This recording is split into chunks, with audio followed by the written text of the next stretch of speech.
Hello? Hello?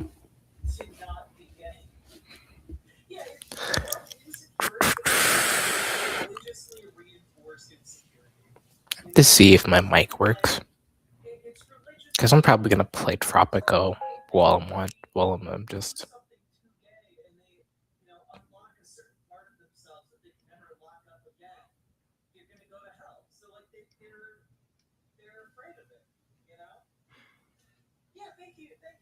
Actually, now I'm thinking about it.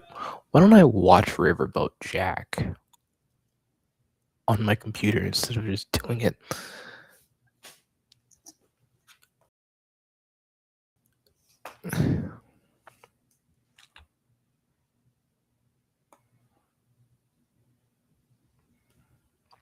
Because I need to have something going on. I don't even have that much of an attention span. Unfortunately speaking.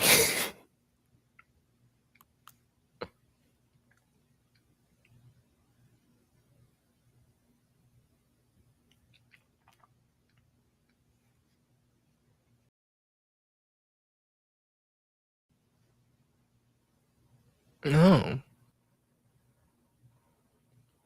The British are coming. The British are coming. To New York.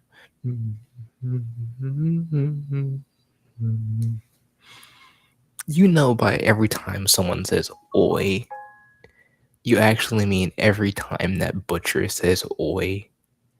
It's not every time someone, it's every time that butcher does it.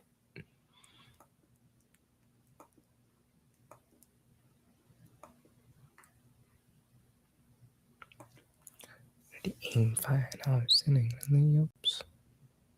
Make it rain down my way, rain fine, I was sitting in the ups.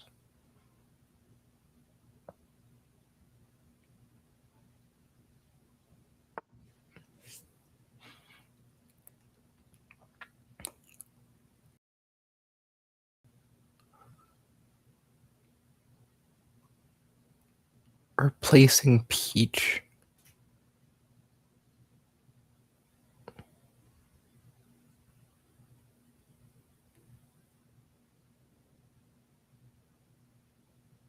Is it P4 Golden? That's Persona 4. Only thing I know is like I suck at Persona 4. I wanted to get better at it. Oh, Jack's live.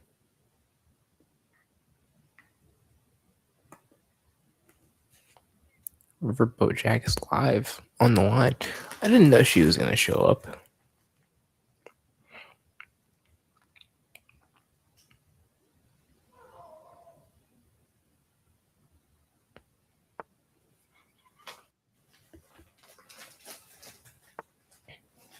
Obviously, we used Invisible Ink for all of our Patreon subscribers.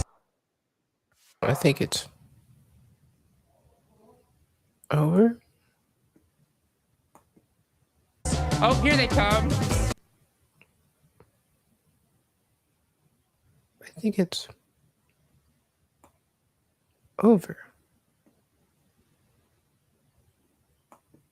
Late to the show, but here they are. Oh, yep, it is over.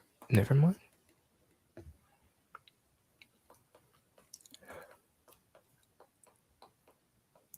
History and warfare. Let me see. What is history and warfare?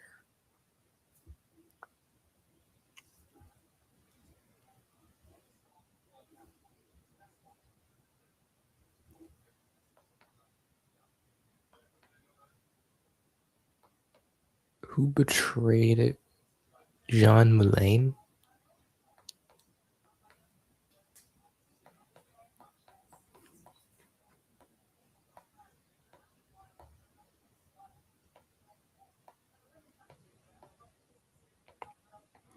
Yeah, I'm more interested in how the mob made how the mob ended up making. Let me go for history and documentaries.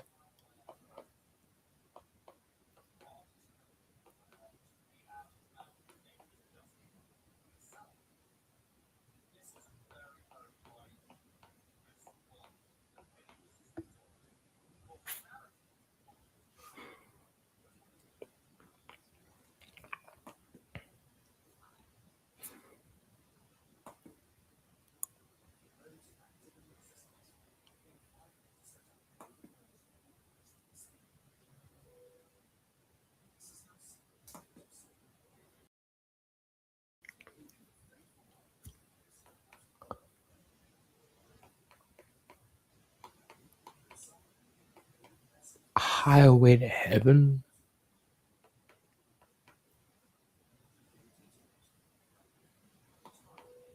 Yeah, none of these are. Oh yeah, it was Inspiration and Faith. I'm like, no, I don't want Inspiration and Faith. I want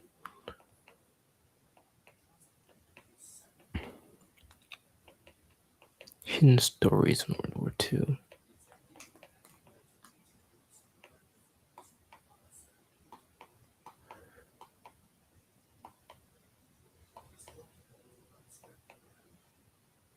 Movies.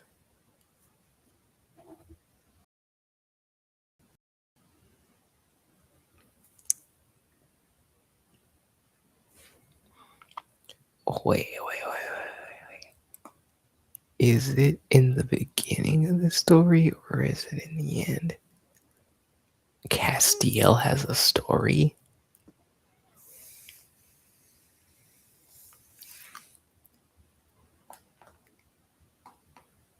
Okay.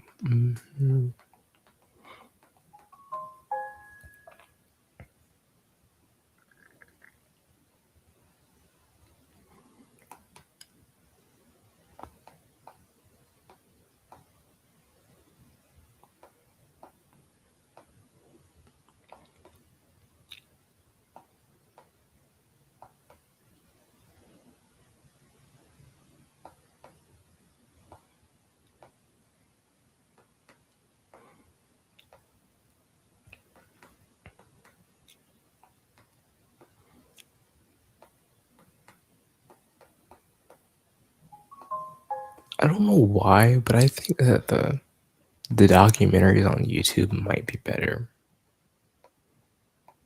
At least might look better. Okay, let me see. You go to YouTube and look at those documentaries.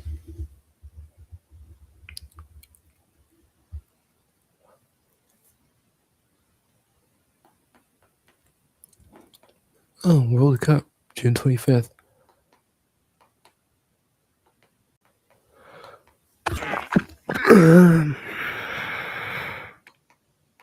I hate it.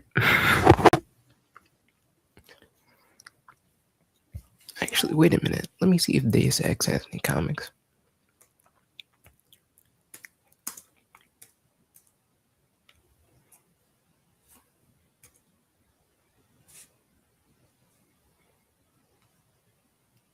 Oh, 2077.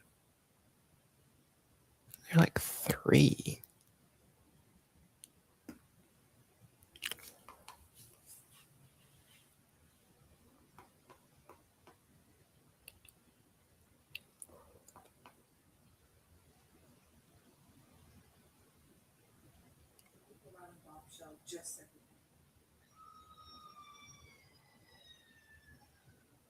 And she goes to my school. I want an adversary on top. She likes to add spice to her and on YouTube.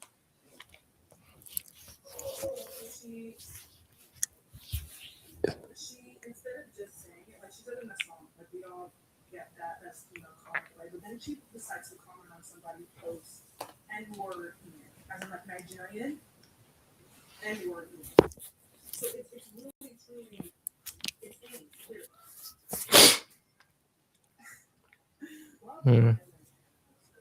Wait, DC Comics? And I'm gonna say the tape. I don't think it's a problem. DC Comics. I think this is a marketing tactic. My take is that the N-word policy surrounding her performs 2 goals of interest to women. Number 1, basic publicity. Okay, it gets people, talking about it to raise buzz on the show. Number 1. Number 2, it creates public spectacle around calling people out, forcing. Let me see if The Witcher has anything. Because the studio is forcing insight to their casting process. You just see people come out the screen with smiling faces, Suddenly, it's like nobody's business in this person. I think they're doing it on purpose. Let's look at this. Not 1 year, not 2 years. 3 years in a row, we got people kicked off the show racism. But notice how it's never a casting director or producer coming out and saying, hey, we found some of this, dirt on our contestant. I'm so sorry. We should have performed more thorough background checks. No. It almost, the way they position this controversy, it's almost as if the public forces the girls off. There's outrage, there's online back and forth discourse, while the producers sit in silence. So, let out their 3 cents in statement and fly someone home from their blood-riding experience. It's not adding up here, folks. It's not adding up here. What this does is it performs two different functions, okay, that's necessary for Love Island to keep itself afloat. Number one, it sparks controversy, buzz. The classic collection. What is this? People are talking about this show that's essentially meaningless in a world, in a capitalist society that's collapsing. And number two, it essentially points the finger to those who are pulling up those seats. I mean, why are you digging dirt on this person in the first place? Are you crossing on lines? Do you have a friend? Do you have a job? It creates this spectacle that shifts blame from the person who's doing the N-word thing, people casting people who say the N-word consistently. Wow. Cover art and lettering. That's how wokeism becomes legitimized, it becomes cringe, it becomes, this is our problem. Okay? Woke individuals, have a track record of pointing fingers. And I think our main calling, I think that's Gerald. part of our brand is Actually, no, I don't know. not mess with us. And this is to say that you're wrong. Okay? But it's just landing lies. Wokeism has grabbed that. And I feel like I've been exports us with this. Now I want to spread alert. If you are Latino, which I not even want to lie to you, let's talk about it, guys. Bro. No, not all. A lot of the people who get caught out for this, Latino. I don't know who's trying to do this. Who's trying to normalize similar in those communities? I don't get that either. What you do when you say the N-word, right, is you push us into get out territory. I'm so serious. You are performing small scale get out rituals by saying the N-word to a person. Because what does it mean? What do you do? This is a word that was taken for granted for the community. I didn't think people were using the N-word this much. That essentially was inherently dehumanizing. That only works as a reclaimers if you are part of that community. Okay? The experience is this caste of like blackness. It's like a social caste. Okay? And it doesn't matter. You could be the brown as Latino. You are not perceived the same way. You can't do that tit for tat if the game doesn't work. No one's sitting here saying that reclaiming the N-word is redoing or undoing what happened 400 years ago, relations between Africans, African Americans, and white people. It's something for people in this community, right, to take hold of and to have authorship of. With that being said, my N-word activity.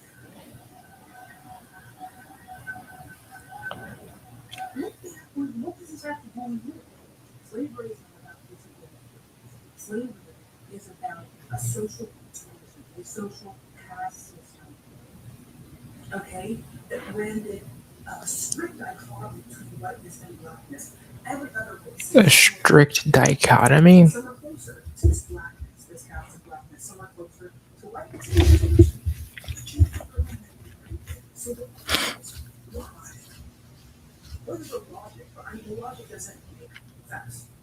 Number one. Number two, the only thing that could be the case that you're getting from using this word is an air, okay, or like a perception of points that you were tapping. What's happening is like the world, the language of this world, and world service will always exist in dichotomy. So it's like the black identity can't just be perceived as all that. Okay?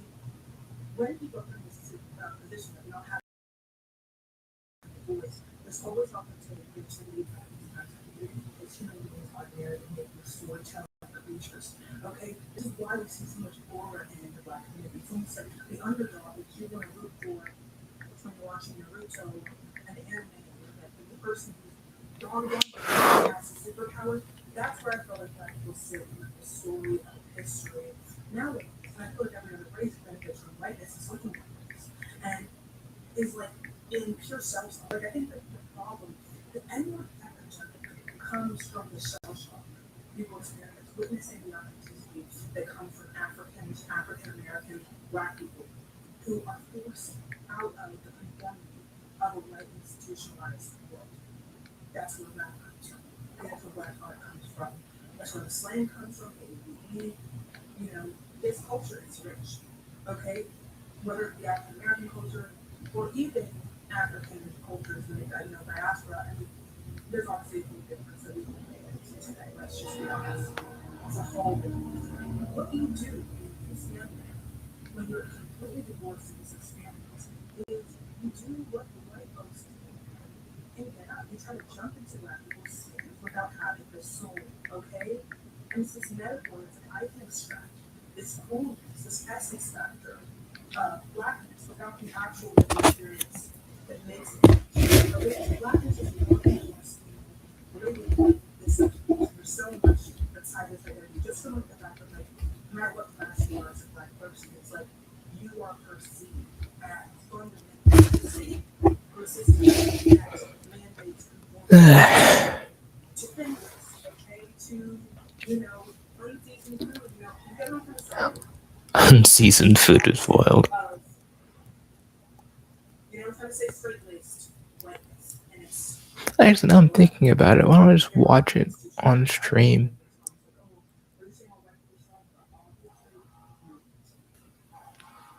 like people like this too.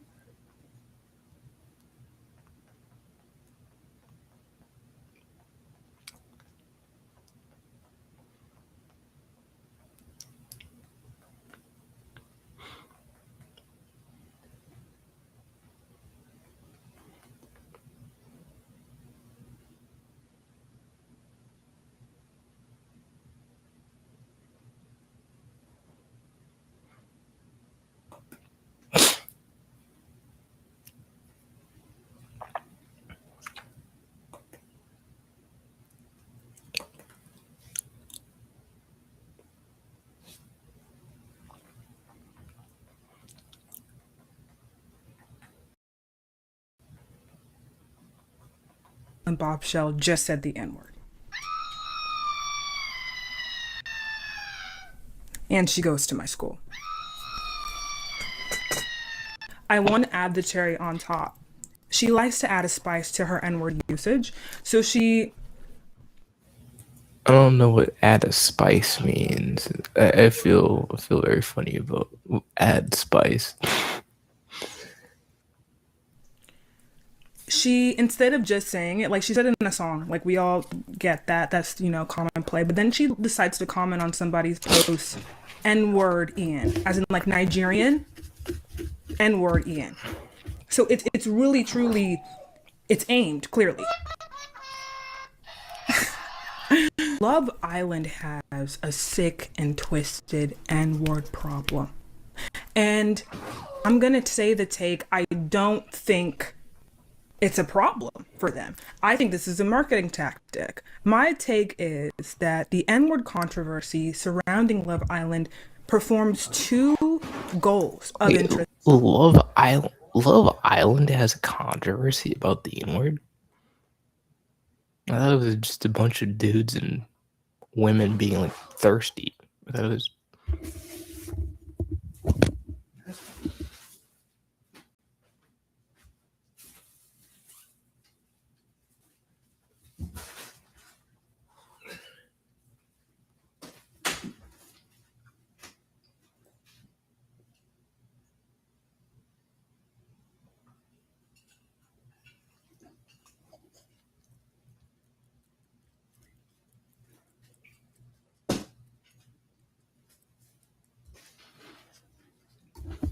This looks like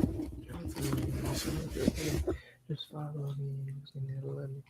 Interest to Love Island. Number one, basic publicity. Okay, it gets people, talking about the show. It generates buzz about the show. Number one.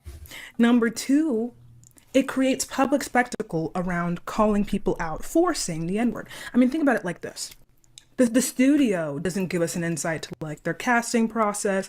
We just see people come onto the screen with smiling faces, and suddenly you enter X and it's like millions of videos of this person saying bleep, I think they're doing it on purpose. It's so. Let's look at the facts, guys. Not 1 year, not 2 years, 3 years in a row, we got people kicked off the show for racism. But notice how it's never a casting director or producer coming out and saying, hey, we found some of this, dirt on our contestant. I'm so sorry. We should have performed more thorough background checks. No. The way they position this controversy, it's almost as if the public forces the girls off. There's outrage and there's online back and forth discourse while the producers sit in silence, let out their 3 cents and go home for experience. It's not adding up here, folks. It's not adding up here. What this does is it performs 2 different functions, okay, that's necessary for Love Island to keep itself afloat. Number 1, it sparks controversy, buzz.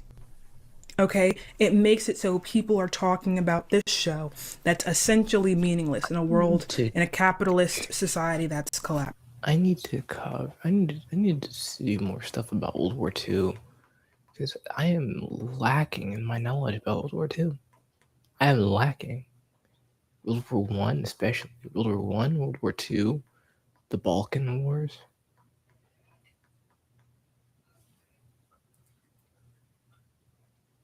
Collapsing. And number 2, it essentially points the finger to those who are pulling up the receipts. I mean, why are you digging dirt up on this person in the first place? Are you chronically online? Do you have no friends? Do you have no job? It creates this spectacle that shifts blame from the person doing the N-word saying, the people casting people who say the N-word consistently while raking money in. This is how wokeism becomes delegitimized. It becomes cringe. This is our problem. Woke individuals, have a track record of pointing fingers. And I think our name calling and pointing fingers part of our brand is what is making people not mess with us. And that's not to say that you're wrong, okay? But it's just branding wise, wokeism has a bad rap.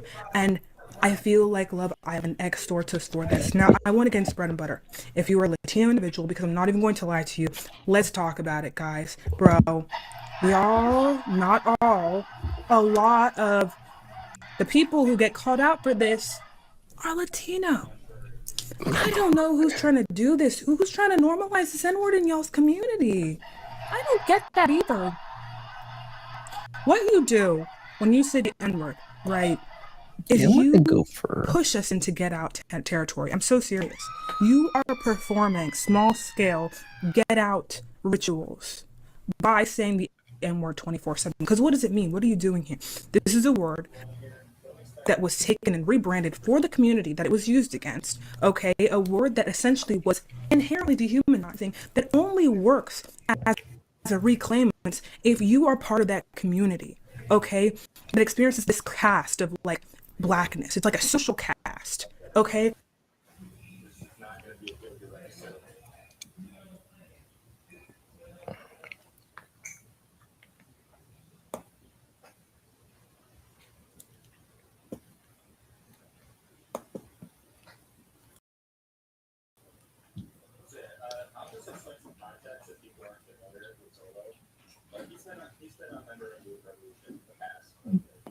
I wonder,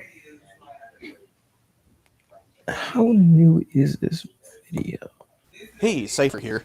7 Yes, hours old. you read that title correctly. I'll try various versions, but all of them are true.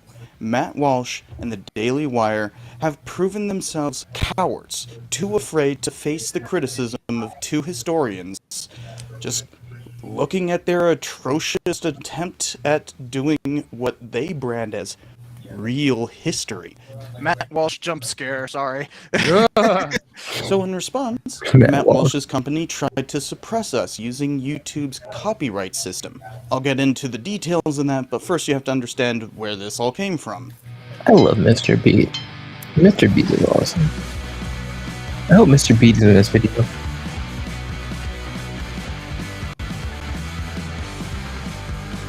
If he's not, I'll be upset. Mr. Beat and I reacted to the first episode of Walsh's bigotry live on this channel. We were surprised by how Kind of depraved like Walsh's he- bigotry he live looks on like Uncle Sam in the background. He looks like Uncle Sam. It's kind of this channel. We were surprised by how depraved Walsh was, despite knowing full well that he was a racist beforehand. We found the bigotry. Yeah, I mean, yeah. But he definitely wants to downplay American slavery. That's clear. But I think the only one who feels guilt are people like Matt Walsh. you can't ameliorate systemic oppression by denying it. Folks like Matt Walsh, they feel like everything is a zero-sum game. Everybody is after them. They are the biggest snowflakes. They're the ones who, if you can't just admit that like bad things happened and that they shouldn't happen again, then I don't want to even waste my time with you, dude. Like, all right, rant's over.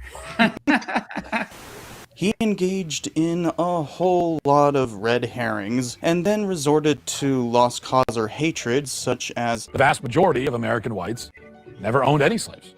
The vast majority of people were not qualified to own slaves. Either they were in places where it's already abolished, or they were slaves themselves. The number of 13% is actually much higher if you actually include families, because like Yeah, you know it the goes male up to, like- of the household. Yeah, It goes up to like 35%. this is one of the most blatant lies in the entire show so far. This bringing this up, which is you commonly see it on white supremacy. wait, 1.2%. Bringing this up, this is families. The number of 13% is actually much higher if you. Or they were slaves themselves. They were in. Were not qualified to own slaves. Either they were. The vast majority of American whites never owned any slaves. The vast majority of people were not qualified to own slaves. Either they were in places where it's already abolished, or they were slaves themselves. The number of 13% is actually much higher if you actually include Yeah, it's- families, because like Yeah, you know it the goes male up to, like- of the household. Yeah, It goes up to like 35%. this is one of the most blatant lies 35? so far. This bringing this up, which is you commonly see it on white supremacist pages. It's misleading at best. But also, the brazenness to include slaves within the total. Yeah, lying that indentured servants were slaves, black Americans were better off as slaves in the antebellum period, Hey, they had cabins. Isn't that nice? Airbnbs. and that the very group oppressing them was responsible for their freedom. He hid it behind some seemingly reasonable history as a distraction from American history. You know, the typical, look over there, not here. No, no, no. Like a child desperately attempting to distract from the trouble he's in. When he finally got to the country from which he sought to push a nationalist triumphal, Very possible. Also, that book looks messed up. What happened to it? Look at that book. he of course defaulted to old myths that this country rejected more than half a century ago, because it was The all Lost Cause hogwash myth. meant to I prop up forget about Jim the Crow. Lost Cause. That's all they've got. A bunch of lies. That's why they fear historians and consistently villainize us. For more than half a century, anti-American propagandists have waged a demoralization campaign against us. Already, It's that us versus them rhetoric. this is They. supposed to be the real history of slavery, and he opens with that? Been force-fed lies designed to beat us into a state of submission and self-loathing, and to hate the figures, mostly white, mostly male, who built America. It's clear that he's continuing to white. send these dog whistles out to his mostly white male audience. And national heroes. They desecrated their reputations. Wait, was that Robert Audience E. and Lee? National heroes. That's They desecrated Robert reputations. E. Lee. Wait a minute. He put Robert E. Lee over there. I mean, I don't really know. Robert E. Lee is very controversial because I don't know if he was like he supported the South and slavery. I think I have mixed feelings about Robert E. Lee. heroes. They desecrated their reputations. Wait a minute. Who are you? That was a Confederate statue. It's not our country. It fooled me. We can't get fooled again.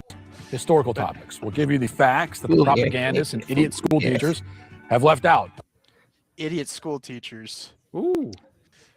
Yikes, dude. Yeah, so we'll listen to you. Teachers. They cannot withstand our scrutiny. Instead of simply ignoring us, Walsh and the Daily Wire took the coward's way out. If you find the criticism to be bad faith or unconstructive, which, yeah, the Daily Wire is incapable of rigorous history, The book, The Forgotten Slave Trade, historian Simon Webb described Oh, this is a known frickin' bad book. You suck! Adolf says it isn't fair. And you better know that they're hooking. He's being oppressed. so we lambasted them accordingly. this Very is funny. the real history of slavery. No, it's not. No, it's not. It's false. No way. It's a fake. Bro, beyond belief makes me so angry sometimes. Like how a plant was used as a lie detector. I was upset. I love Franks though. I love this dude, but really makes me angry with some of these stories. Beyond belief. Then just ignore us. It's that easy. What a couple historians have to say about your ridiculous version of the past shouldn't hurt your fragile egos this much. I thought you guys were the facts don't care about your feelings people. But alas, they are truly the grifting cowards we've all prove us correct. So in response, Matt Walsh's company tried to suppress us using YouTube's copyright system. First, they tried to claim my revenue and block it with a Content ID claim. I fought that because our criticism is... Why on earth are they doing a Content ID claim? It's basic history. You're talking about like slavery, like in elementary school, in middle school, and some of high school.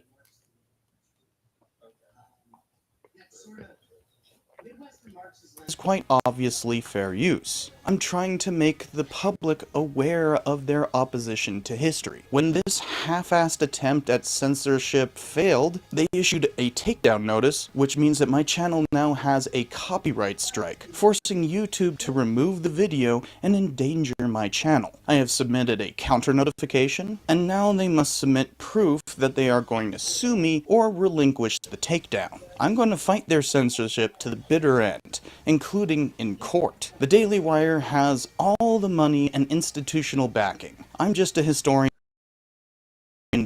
scraping by. That's why I'm the support of my patrons on Patreon and those who buy merchandise like this on Fourth Wall. With the counter notification submitted, they must sue me to continue their censorship. But it takes I like the shirt. months for the appeals to go through.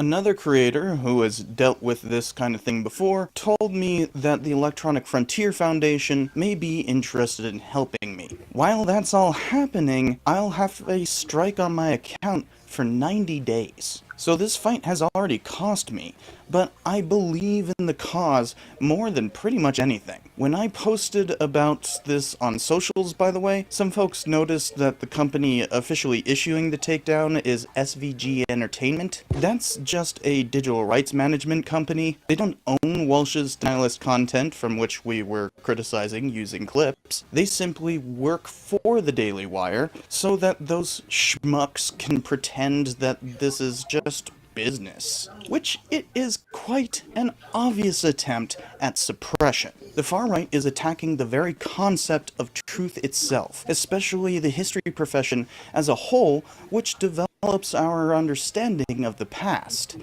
The Daily Wire's cowardice is an example of their larger project.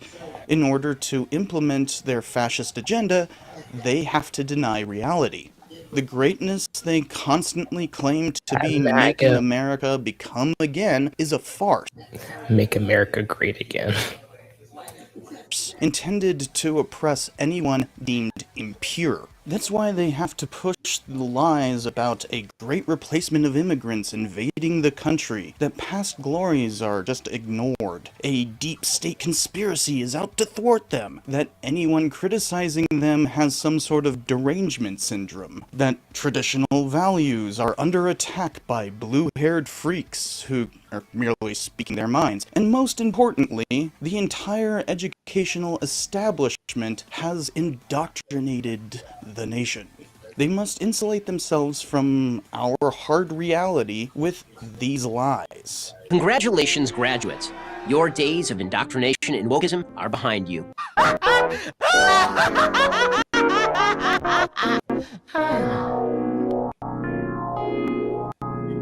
How else could they propagate such bigoted hogwash? Challenge them with the facts and receive a takedown notice and legal threats. The Daily Wire and Matt Walsh despise freedom of speech and our Constitution. They seek to impose a dictatorship in order to protect their hurt-will fifis. Ooh.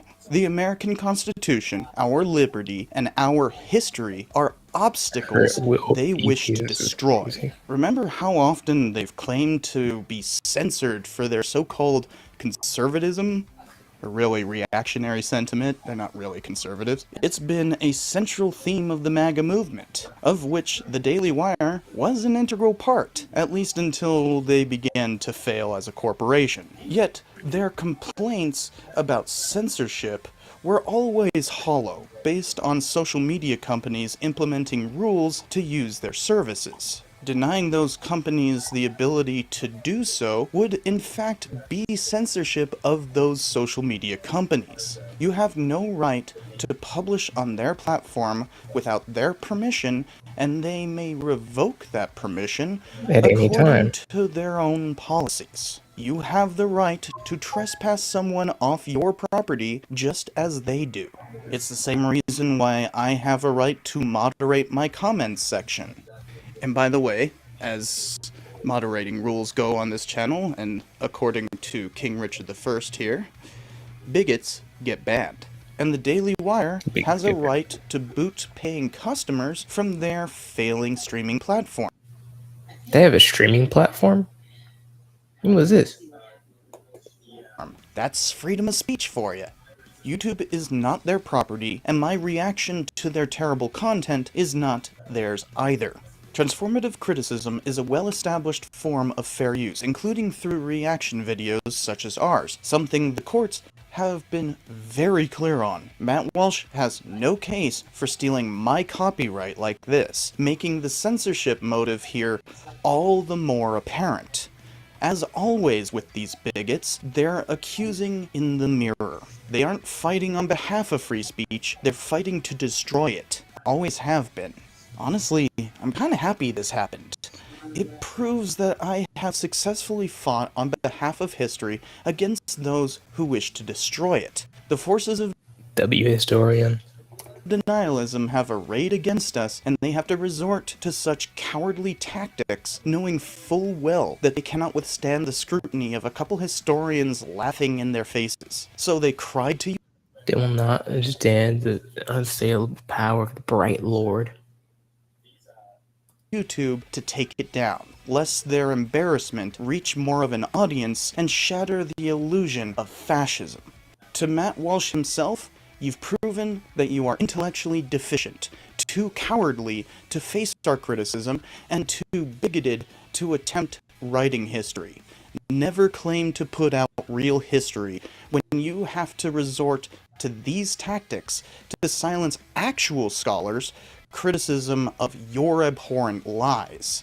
I see you for who you really are, a hateful little troll screaming into a microphone in a vague hope of implementing your fascist power fantasies. But it won't work. They really shot themselves in the foot with this one. I am continuing to observe Walsh's farcical series on Twitch, where the Daily Wire will have far more... Farcical? What does that even mean? Difficult of a time censoring me there. Mr. Beat joined me to watch the second episode, and Atunche watched the third with me, though we still have to complete the watch through. I've kept the recordings, and I already have a friend doing the initial edits. So for all the effort the Daily Wire put into censoring me, now the more to go out, and I certainly will. I've been working on an episode about the school indoctrination myth, which is the most fundamental falsehood they have to believe in order to advance their fascist project. But in the last few years, they were hearing something different in their other classes, because the guiding principle of Prager University was to advocate for white supremacy, racism, anti-blackness, patriarchy, capitalism, and other forms of power and oppression. That's why I can no longer be a part of the public educational system. I addressed the school board. I told them that allowing Prager University indoctrination in the classroom is unbalanced, too political, and will only do harm. It's a doozy too, possibly 2 hours long. I've been editing that on Twitch, by the way, if you want to go over there and check that out. That's why it is so necessary to catalog how the far right denies history, even from such losers as Matt Walsh and the Daily Wire. They are back in power, and worse than ever. Groups I've either been a member of or worked with, such as the American Historical Association, Western History Association, National Council for Public History, and American Association for State and Local History, all have ongoing lawsuits and initiatives to fight the onslaught of denialism the administration has unleashed. If they can destroy our collective understanding of the past, alongside their denialism of public statistics and science, especially against health, climate change, crime, immigration, and gender, they can control your entire perception of reality. They want the American public to become stupid and gullible. And that's the Secretary of Education. It's kind of stupid, but he's President Trump's wrestling friend. The Bronto's got what plants crave. It's got electrolytes. We don't merely want to enter. That's an idiocracy. It's an idiocracy clip.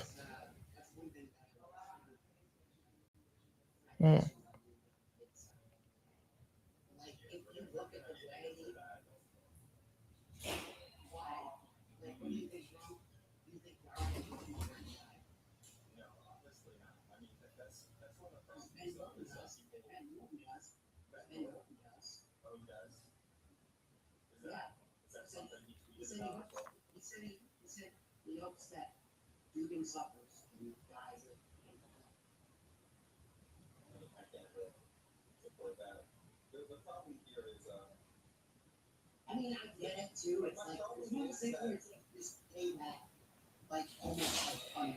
You see that almost fun, you know? So, what does cause represent for Russia? Nothing. It's not Russian.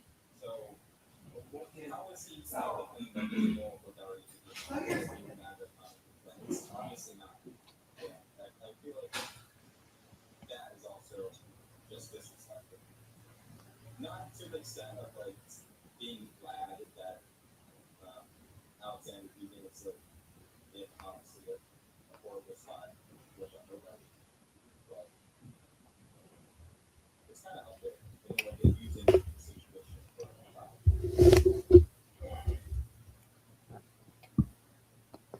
Well, I mean, I feel like Montgomery was just kind of like, it was just a certain mess. It was almost. Because the thing is that Montgomery, like I said, is a slogan, and it's endorsing a macronist leader who has pointed out in this live stream in Washington stuff, like Donald Trump was like the person probably pushed for Qasem Soleimani to get assassinated. Like that was his decision. He did. At the end of the day. That was his choice. Okay, yeah, it's several options. I'm gonna see more one-on-one was over for now, but sure, you can just oh yeah, Donald Trump was the one who okayed the assassination of Soleimani. Retain you. They want to influence you. They want you to think like they think. And unless you're aware of what they're trying to do, chances are you will. They are indoctrinating young minds throughout the West with their resentment-ridden ideology. And that requires fighting back in strategic ways. Be an advocate for truth and a warrior for liberty. Welcome to the real world and the real fight. I said certified freak 7 days a week. Wet ass P-word, Prager University. Should be consigned to the dustbin of history.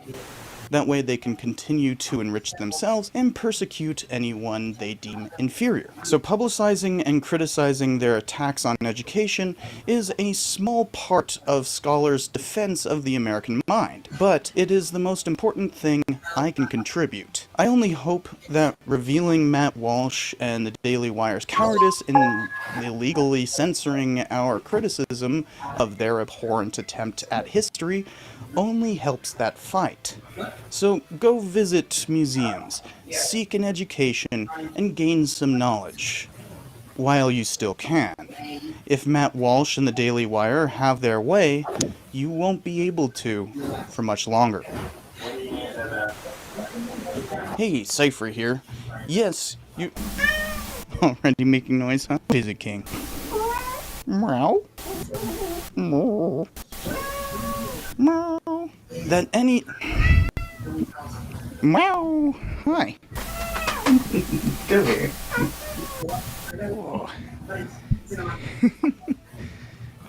Everybody say hello to King. So cute. So cute. Good boy.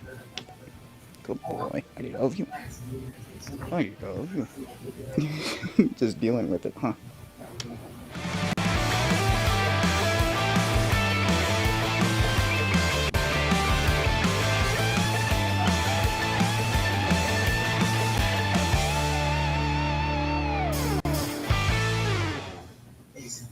So that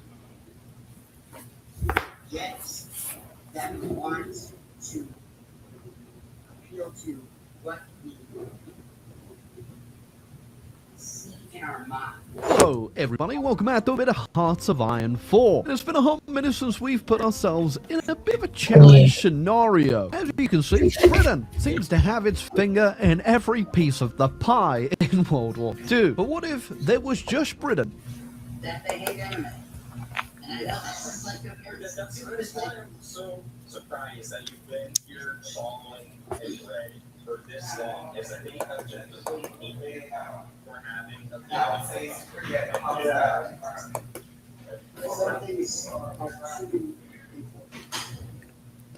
Does Nicholas starting to have any more stuff? Hey, Cypher here.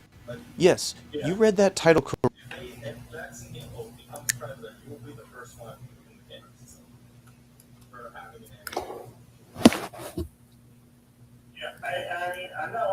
I also have an anime profile too. So, yeah, we all do. So it's like we're all in the fighting range. I don't know why you would stand for that.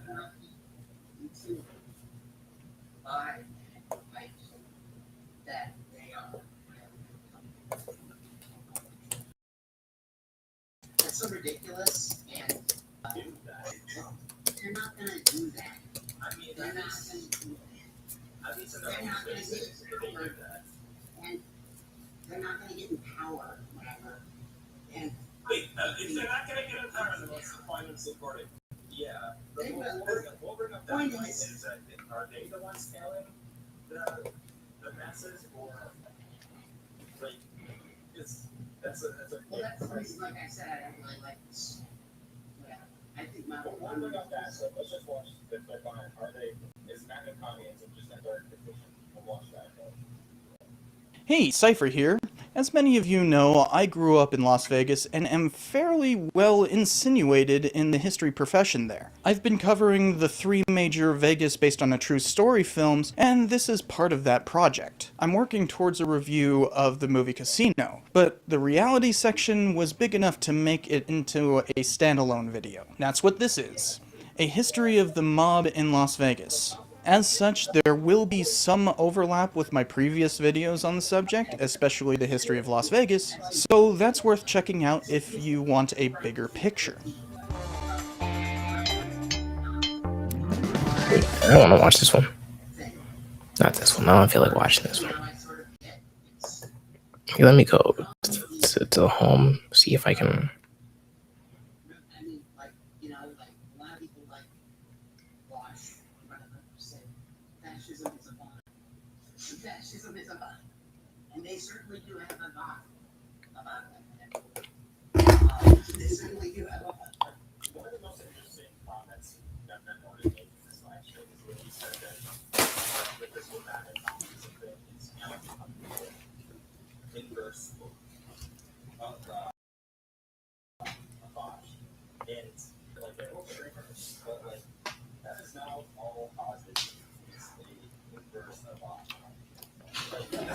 I've been reviewing a lot of chess in various media, and I've gotten a lot of great suggestions. So of course the logical follow-up is to make an episode on a show that no one suggested. John Sheldon. A show about a super smart genius who is just smart and good at everything. And it features chess, and the chess scenes are really, really dumb. So let's talk about them. The first episode we're gonna look at is Season 2, Episode 2, where Sheldon over here is playing a game against this girl named Paige. Now, they have a bit of a rivalry going on. They're both like super smart geniuses. Sorry. So, of course, one of the first things they do together is play a game of chess. If you're interested, we could play a variant with a new piece I invented. What's a new piece? A wizard. This I kind of adore. I used to do this a lot as a kid as well. And there are many of them, by the way. So I'm currently on chess.com, and as you can see, there are a lot of them for player chess. There's spell your magic powers, Fog of War, where you can. I always thought they were really fun. One of my favorites here is atomic chess, because all the pieces will just explode. So right now I'm setting up a checkmate. The only thing you can do is sacrifice your queen in order to... So let's see what variant they've come up with. The wizard Ooh. cannot be taken, and at any point he can teleport and switch places with any other piece. That sounds shockingly interesting, actually. The wizard piece, let's make it a white pawn for now. Meaning that if I get put in some sort of checkmate, I could then realistically teleport. That is interesting. Anytime anyone is checkmated, they can simply have the wizard and their king switch places, so the game will never end. I don't think that's true, by the way. So let's go back to the previous example. If it's black to move, they can take over here, and white is forced to teleport. However, isn't it like very easily resolved by just having the wizard also in check? Right, because then if I take, it doesn't matter if I can teleport, I would still be in check. So yeah, I don't think that's entirely true. I knew that. You passed my test. That's very childlike behavior, but fair enough. I really don't think that this would make it impossible. Genuinely, this could be a really interesting variant. I think Sheldon gave up on it too quick. By the way, if you're ever curious about why YouTubers hate competing with big companies, this is what my recommended looks like now that I've watched like 2 clips of John Sheldon on YouTube. I wish I was kidding you. This is diabolical.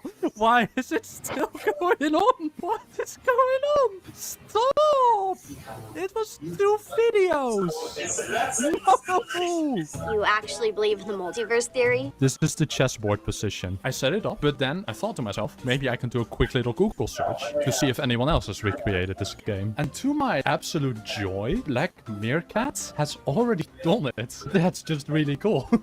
I'm always in favor of giving credit. I could have done this myself, but I didn't. So thank you, Black Meerkat. So when we see the boards, they've reached this position. Then that's when all the talk about quantum mechanics starts. And it's already made in 5. Something crazy must have happened because white lost 2 minor pieces and black lost essentially all their pawns. So what happened in this game? Where did it come from? The game likely started with e4, e5, just a very normal opening, and then knight to f3 and pawn to f6. This is called the Damiano, which is one of the first piece sacrifices that most chess players ever learn. The refutation is knight takes e5. Now I've seen people joke on the internet that Damiano must have been really bad at chess. He's actually the dude who found the refutation. And then he got the opening named after him, and now he's most famous for this blunder. I actually looked kind of far and wide to find a digital copy of the original book that Damiano published. However, I cannot read medieval Italian. Those were a lot of wasted hours of my life. Sheldon over here accepted the sacrifice. Here's the important thing about chess. It is always concrete. You go away to victory. I can't just alien gambito. Oh, you know, that loss. You can't just sack a knight and not have a follow-up. Here, the follow-up is queen h5. The fact that black moved this f-pawn like a complete deranged lunatic meant that they weakened this diagonal. So the check is at least worth looking at. So what do you do after pawn g6? After pawn g6, I take here. This is check, and I attack the rook. For that reason, black doesn't play it, and instead they play king e7. Now I'm gonna turn the computer off to then demonstrate to you how difficult this actually is. Queen a5, king f7, always rook would check, so bishop c4. If you go king g6 immediately, I just checkmate you. You have to block, so that now you control this square. Now here's the move, king to g6. So first we play h4, threatening. I bet most of you will be thinking, oh, I easily found this. Well, then you also find it. There's only one winning move here. Everything else is pretty close to rough equality. Find the winning move. Prove it to me that you can actually do this. Because I see you smug idiots in my comment section. Find the move. Okay, so here the winning move, bishop takes b7. This is what we call an attraction sacrifice. Or threatening the rook. What happens if we take? Well, if we take, the black king gets absolutely haunted. Queen f5, king h6. See this bishop over here? Let's develop it. Pawn g5. Here we join back in the actual game. Sheldon is about to... So it's the most elegant interpretation of quantum... push the pawn to g5, as you see over here. Now, Paige over here finds a really stunning move. There are an infinite number of And universes. while roasting him... I think that theory is dumb in all of them. While absolutely roasting him, she finds a stunning, quiet queen move. I'll turn the engine back on to show you. Which is the best move in the position. So if you are playing this, bishop g5 just wins the queen. But instead she finds queen f7. Just a quiet little queen move. To be fair, most of you wouldn't even look for that. The king is just completely cut off. So any check is completely lethal. Black here plays queen e7, just hoping to get a queen trade in. We can't take. Black is forced to give up the queen and essentially, you know, say, please take my queen. Please take her. No, no, no. Rook h5. Checkmate. What a beautiful little combination. Of course, Sheldon reacted very responsibly to getting beaten by a girl. So the next time we see a full chess game in the show is in season 4, episode 14. We spoke on the phone.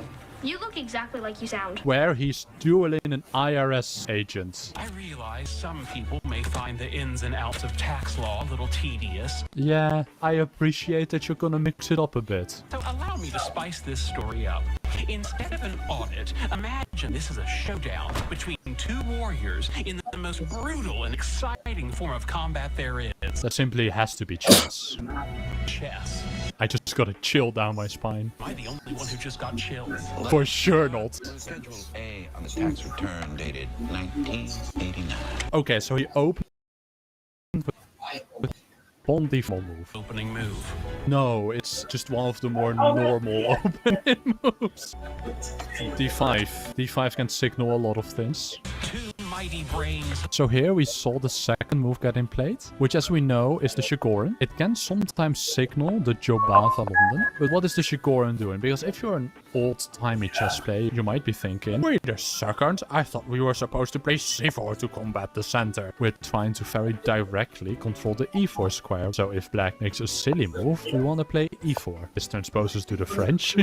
But you know what I mean, this is like the goal. And we reached this position. Recreating this position is actually not that difficult, because knight f6 here is a very normal response. Like I said, you want to play e4, so this is just directly preventing it. Bishop g5 is just the main line. Now, I'm not sure if e6 or g6 was played first. I don't think it particularly matters. e6 is more normal though. Either e4 or knight f3. It's kind of hard to say which one. Let's start with knight f3. And then a really mysterious move.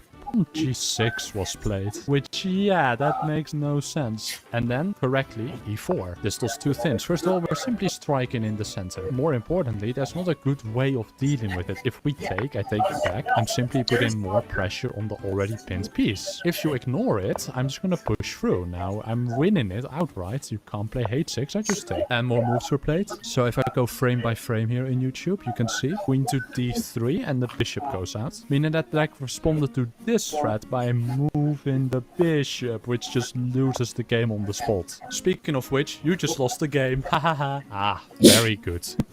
Sheldon's playing with the black pieces, by the way. He really, really sucks at chess. I'm not kidding you. You're better than Sheldon. Cooper.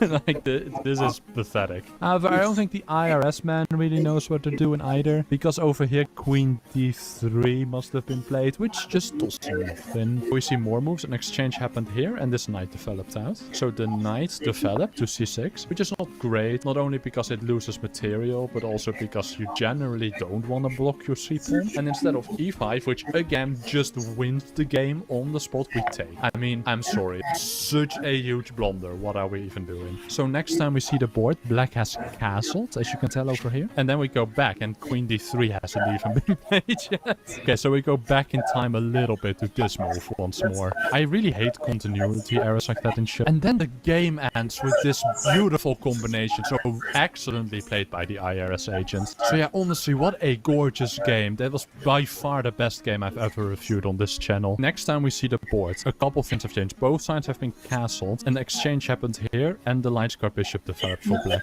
Because the games are nonsense and full of mistakes, it's really hard for me to conclude the exact order this happened in. But I think it's reasonable enough to conclude that castling makes some sense here. Black could have decided to castle themselves. As you can see, the best move here for white is to allow this exchange. Instead of taking, which would be normal, white must have developed their bishop. Well, okay, I mean, it doesn't make any sense to me, but whatever. And then black developed the bishop out here. Again, just handing a pawn for no reason, but who cares at this point?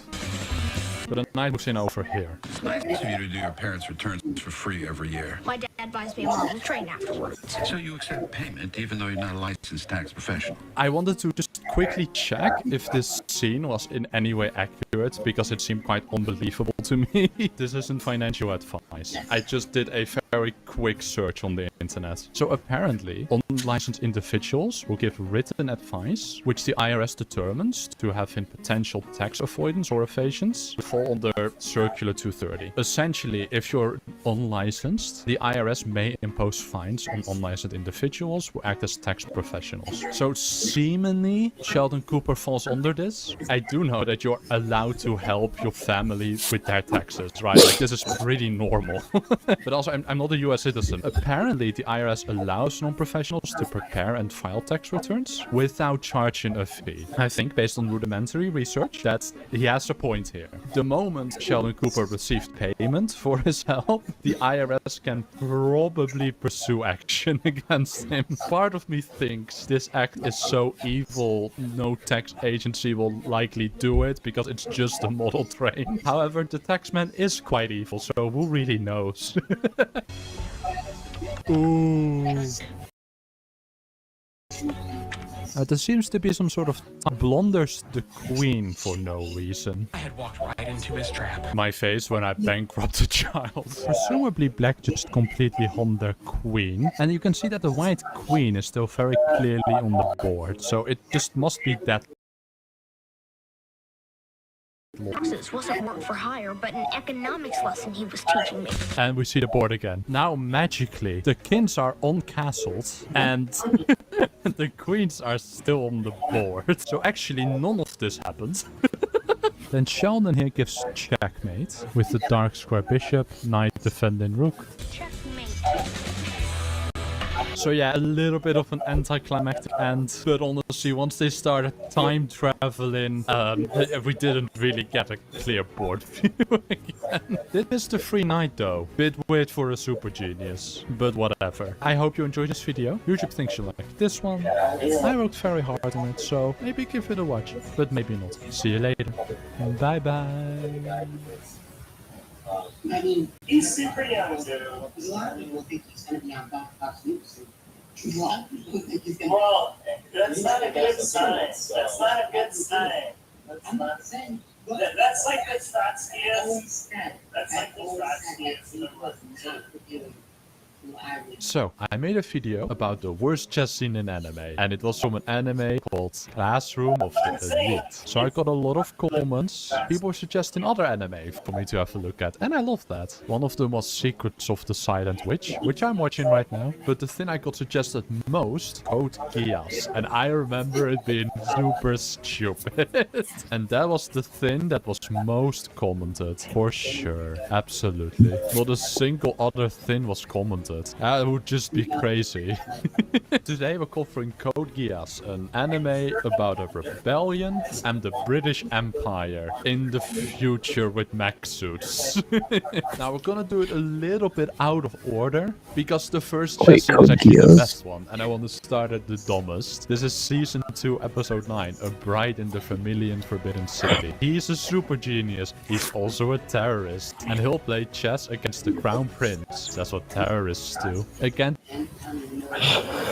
That's what terrorists do.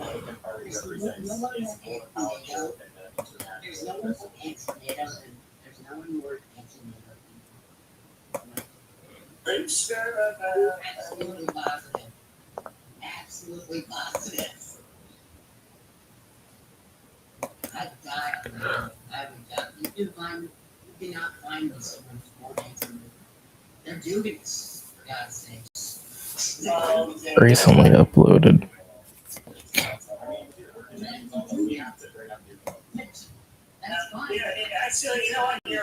I like Critical Chess. Let me see what the video. This video. What he made.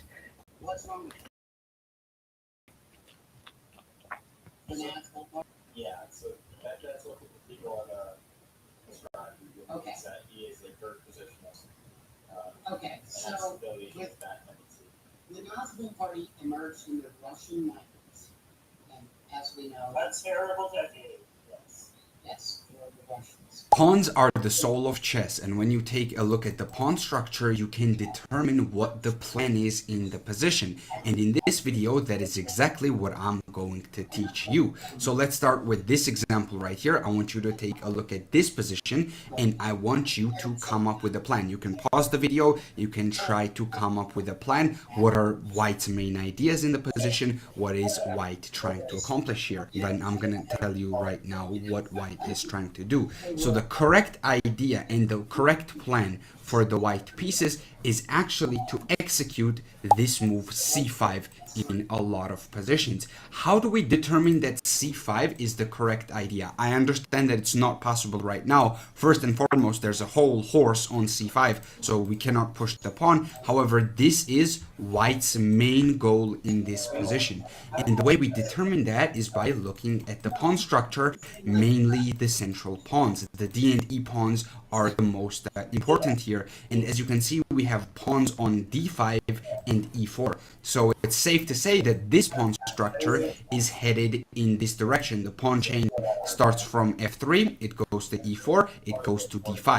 So it is heading in this direction. And if you have watched my video on the rule of the pawn chain, you would be able to determine that c5 would be a natural follow-up after we prepare it properly. However, this position is a little bit different because here we have pushed our g and a. A4, G4. That's G4, H4. Pawns. And the thing is, isn't our main idea to attack the black king? Well, I wouldn't exactly say that attacking the king is the main idea. If we get an attack on the king with h5, let's say after h5 opponent plays a move like knight to e8 or something like this is totally fine. We can go hg6. We can already win this pawn, but it's better to start with queen to d2, attack this pawn further and bring the queen in instead of the rook. So this is already a very nice attack for the white pieces. However, the main idea of this move pawn to h5 is actually not to attack the black king, because if the idea was to attack the black king, h5 would be a very bad move because black can just simply play g5, and after g5 black closes down the whole king side, and that's it. Your attack has been thwarted because the position has been closed down. Now you can try to sacrifice some stuff over here. You can go knight h3, but the problem is black has f6 always, and you're not going to be able to sacrifice anything on g5. The main goal of h5 is not to attack the king. It's one of the goals, but the attack itself can easily be stopped with g5. The main goal of h5 is to bait out this move g5.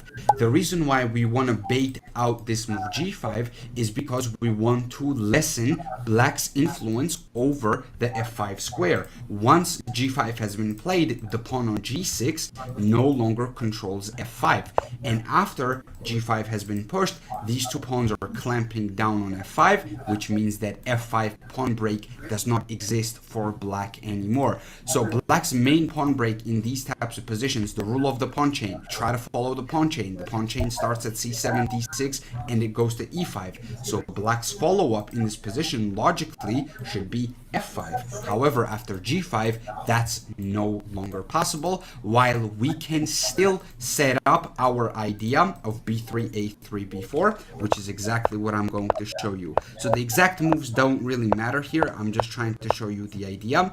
Also, you have to be very careful. You want to make sure that you play a3 and b4. However, you cannot play a3 right away because there's a4 by the black pieces. If you go b4, there is en passant. So you lose this sort of control. Crazy thing is, this position is equal, even slightly better for white, according to the computer, plus 0.3, which is kind of insane. But this is not the right way to go. You don't want to play a3 because a4 will clamp down on the b3 square. So instead, we want to start with b3, and then we want to play a3, and then we want to play b4. And from here, black's position is strategically lost because black simply cannot open up his pieces. Black doesn't have a pawn break to activate his pieces. The only pawn break that black has in a lot of these positions is c6, and the problem with c6 is that it gives us even more squares to work with. So c6 is actually still beneficial for the white pieces because of how weak these squares are.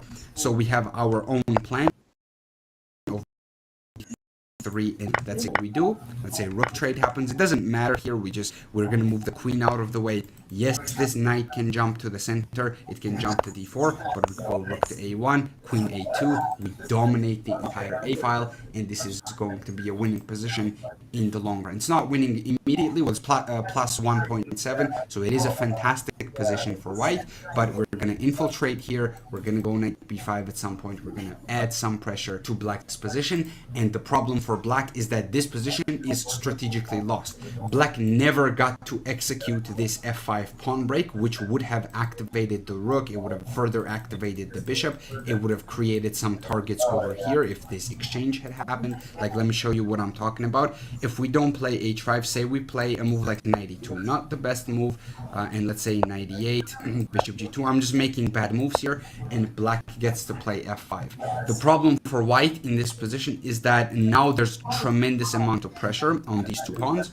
The rook is opening up, there's going to be a target on e4, there's going to be a target on g4, because right now there is no target for black, because black is looking at this pawn, but the thing is this is defended, and the pawn on g4 is defended also. So if white misplays this and plays it in a very slow way, what will happen here is that black will execute this pawn break and activate his pieces. So that's why h5 is such a strong move.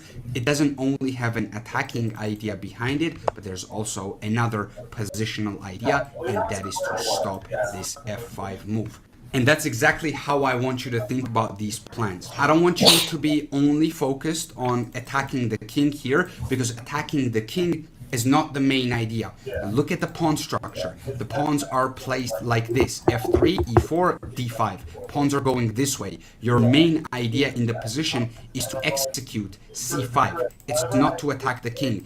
Actually, for black, it's to attack you on the king side. But for you, you're trying to attack on the queen side. This h5 move, yes, if you get an attack, do it. Attack the king if black allows you to do so. But it's not the main idea of h5. It's not to attack the king. It's to bait out g5 to lessen the control of f5, which will stop black's counterplay in its tracks. Something quite similar happens in a lot of queen's pawn positions. At lower levels, what tends to happen in these positions is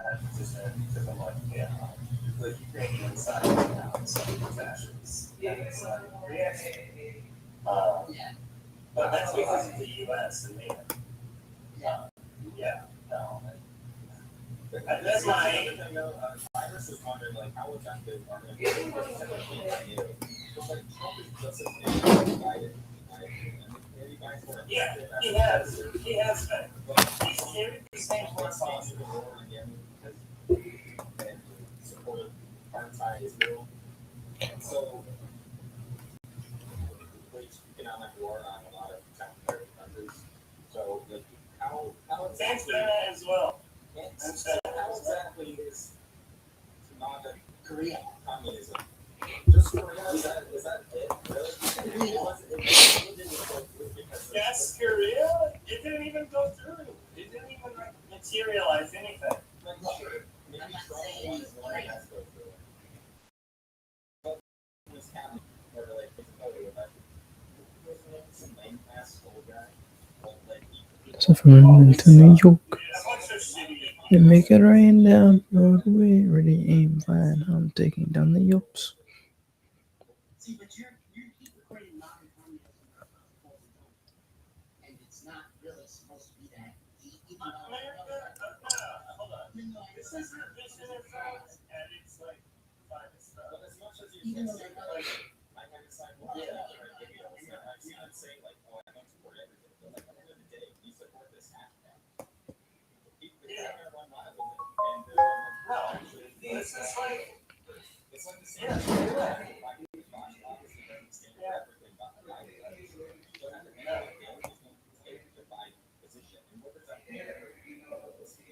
Working class people, for everyday people. It's against you. It's just that.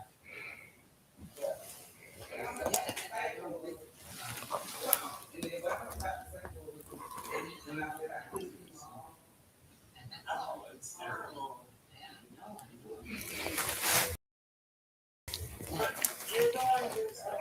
Marxism-Leninism was formed and developed by interpreting reality, as well as building on preceding ideas. It provides the fundamental worldview and methodology of scientific awareness and revolutionary practice. It is a science that concerns the work of liberating the proletariat from all exploitative regimes, with the ambition of liberating all of humanity from all forms of oppression. I wish they used a different word. I wish they had like a different term than proletariat. Welcome to Weeb Revolution. I'm Andre. In this video, I wanted to compile a list of books, authors, YouTubers, podcasts, and websites that will help you on your path to learning about Marxist-Leninist theory and history. This video will attempt to be as comprehensive as possible. However, there is a certain limit to that since I have not read every book in the world. However, I do think this video at least offers a solid jumping off point for further study. With that out of the way, let's start with the portion of the video that recommends websites and online tools. If you are a frequent Discord user, then I highly encourage you to make a private server for yourself and turn it into a study center of sorts. Using my own private server as an example, it's a place where I post screenshots and notes from my readings, it's where I keep my reading list with full PDFs of books, it's where I save film links or keep track of helpful YouTube videos. If you're easily distracted by Discord, it may not be the most helpful tool for guiding your study, but it does at least serve as a handy place to store things for later. Now, if you want to be a proper communist, you're absolutely going to need to access all kinds of books. If you don't want to use Amazon to buy physical copies, then I suggest thrift books.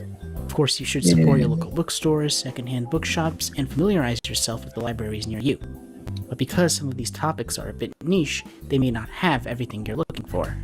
If you are a Kindle user, then you won't be able to avoid sending money to Amazon, something I lament because Kindle does have really handy highlighting tools and options for adjusting the text. But if you are a digital reader, then I at least suggest getting familiar with EPUB Reader. I use the free mobile app on my phone and it's been pretty helpful. This leads into one of my favorite websites ever, Anna's Archive, where you can download from a massive library of books for free. Absolutely use it if you can find a free PDF on an archive or just through a regular internet search. Marxist Internet Archive, although suffering from outdated web design, is full of essential Marxist readings. Also, it is a Trotskyist website, so I definitely don't endorse things they say, but still, it's a helpful tool. Red Star Publishers has a wide range of texts available for free as well, although their website design suffers from the same problem as Marxist Internet Archive. Keep note of them because it's there where I found my copy of Anna Louise Strong's The Soviets Expected It. There's Iskra Books, which is a great place to order physical copies of classic Marxist readings too. Additionally, it is their policy to have free PDFs of all of their books available on their website. Definitely remember them because it's where you can read the official translation of Domenico Lasordo's Stalin, History and Critique of a Black Legend. Never heard of it. And finally, I would like to close off this section of the website recommendations by highly recommending Lady Izdahar's website, specifically her Soviet Archive section, which is full of old documents that have been scanned and uploaded for free access.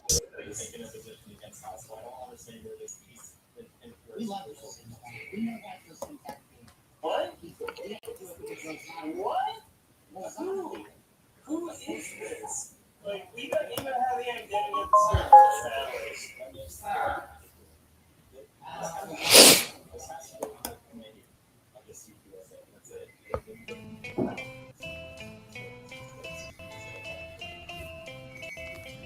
Hello, everybody, and welcome back to Revolutionary Left Radio. Today is the day. It is our big, spicy, Bro, solid episode. he has a cool intro, but I'd rather go with the Latin origins of national and socialism. Actually, that's 2 hours, man. I don't feel like watching a 2-hour video. Socialism in Vietnam. Oh, he hates indigenous people. Okay, I want to see about this. I don't believe he actually hates indigenous people, but I might as well see what it's about.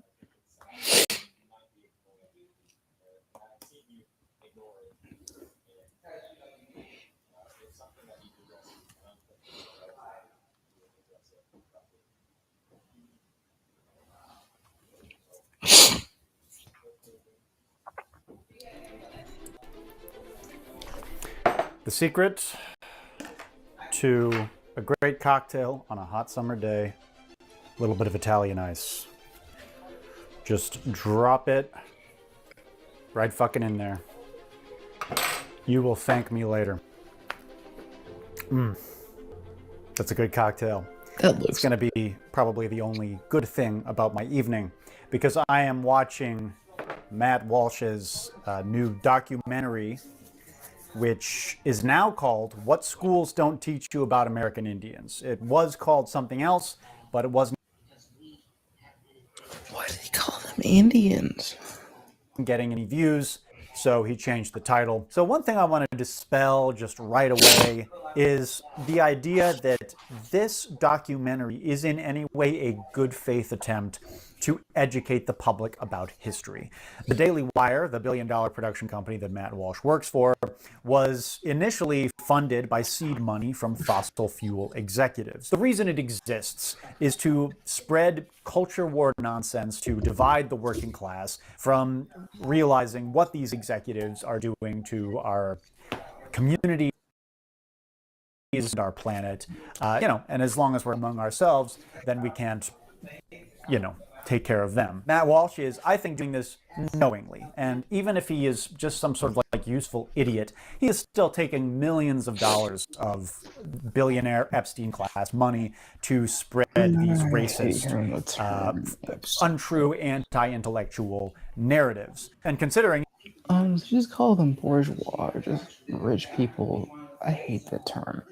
especially that the fossil fuel industry is the primary cause of climate catastrophe and Earth's 6th mass extinction that's currently ongoing, I think you could make a very good argument that Matt Walsh is committing crimes against humanity. Personally, I think that he should be arrested for those crimes and thrown in prison. Now, when I said that in my last video, a number of you went into the comments to complain about how I was illiberal because I said that Matt Walsh belongs in prison just for free speech, man. Well, free speech kind of has limits, though, right? And I'm not talking about like saying something racist and getting fired. I'm talking about like screaming fire in a crowded theater. And there's also a difference between holding these opinions privately and undertaking a highly financed, targeted disinformation campaign designed to further the interests of the fossil fuel vampires who are actively killing us all, right? I think there's like a bit of a difference there. If we're talking about, your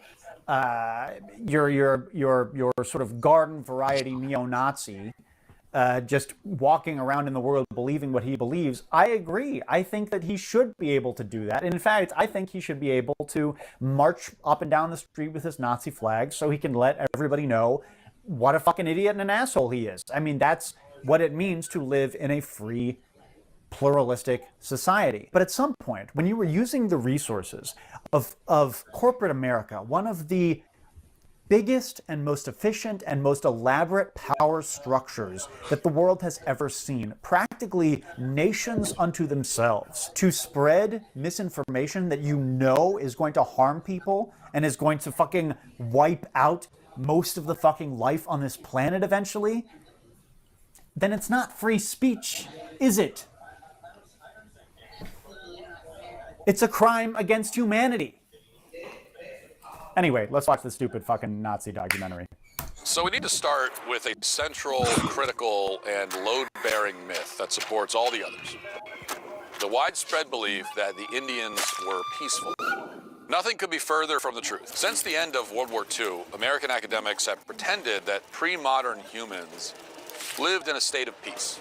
Academic dishonesty was so out of hand by the 1990s that, according to archaeologist Lawrence H. Keeley, the most widely used archaeological textbooks contained no mention of war before civilization. How do you define civilization? Clearly, Walsh is defining it pretty myopically, simply as early modern and modern European society. And this is, I think, really dumb. Obviously, there's measurable differences between a society like, you know, the Native American nations of the Eastern Woodlands at the time of early colonization and, you know, 21st century America. Obviously, there's sort of measurable differences, but there's also big differences, like definitional differences between, say, the Native American nations of the Eastern Woodlands at the time of colonization and, you know, the British nations at the time of Roman colonization, right? Even though I think traditionally, like you know, way back 19th, 20th century historiography, traditionally people have sort of viewed those cultures as like in similar stages of development. History is not like a video game Age of Empires tech tree. Bro, I wish it was. You know how much I'd invest if it was an Age of Empires tech tree? You know what I mean? There's not sort of this predetermined kind of course of how societies develop. You know, you look at sort of Eastern Woodlands indigenous people of pre-Roman Britain, even though they were both like tribal, I think to kind of categorize them as sort of just Stone Age or primitive is a flattening of all sorts of the different sort of societal, hierarchical, social, economic, cultural sort of details and nuances of those societies. It's just a very gross simplification. Hollywood started portraying Indians as peaceful and noble. Dances with Wolves portrays, of all people, the Lakota Sioux as a peaceful, harmonious community living in balance with the land. The Lakota Sioux? The Buffalo, the Powhatan in Pocahontas were peace-loving environmentalists who sang about living in harmony with nature. So unfortunately, I think Walsh is jumping off of a very real historical grievance that many reasonable people, including myself, have.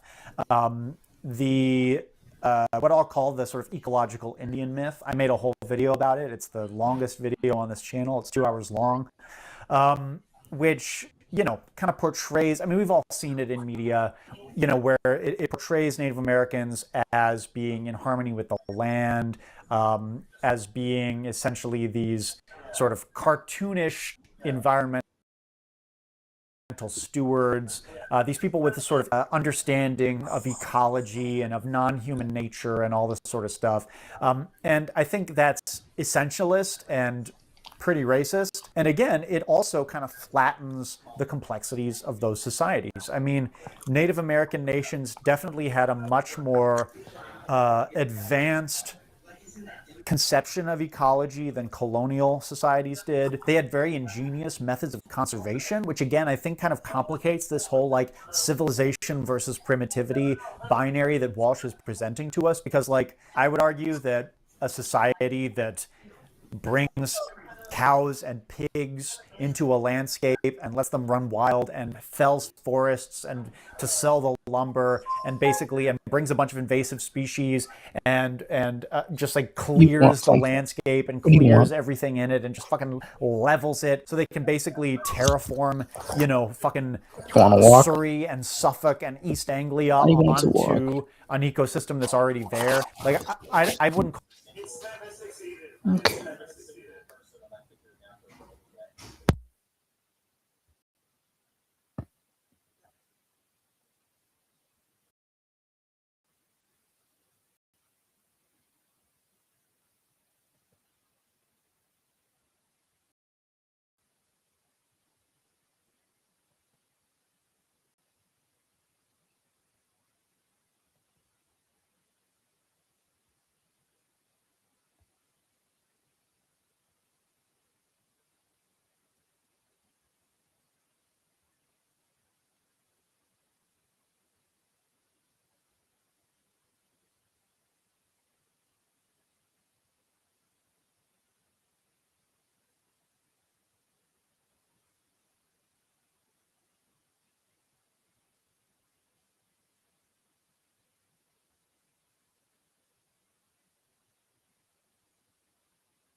Hello? Hello? Hello? Does this work? I assume it does. I assume it does.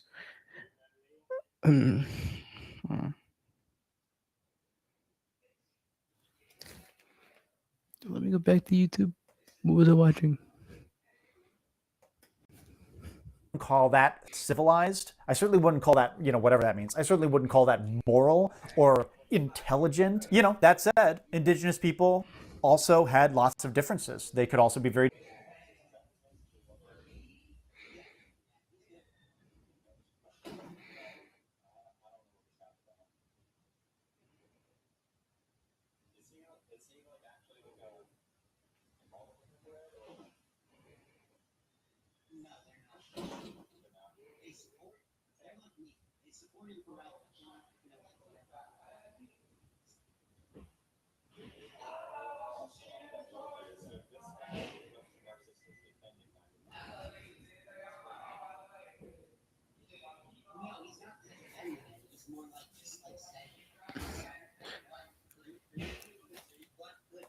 destructive to their environment. I kind of shudder to think what Walsh is going to make of this. I think he's going to kind of use the legitimate examples of historical examples of Native Americans, kind of being ecologically reckless or kind of fucking up, and sort of not living up to that stereotype, and basically use that to portray them as, fucking bloodthirsty savages instead of the complicated human beings who they were and are.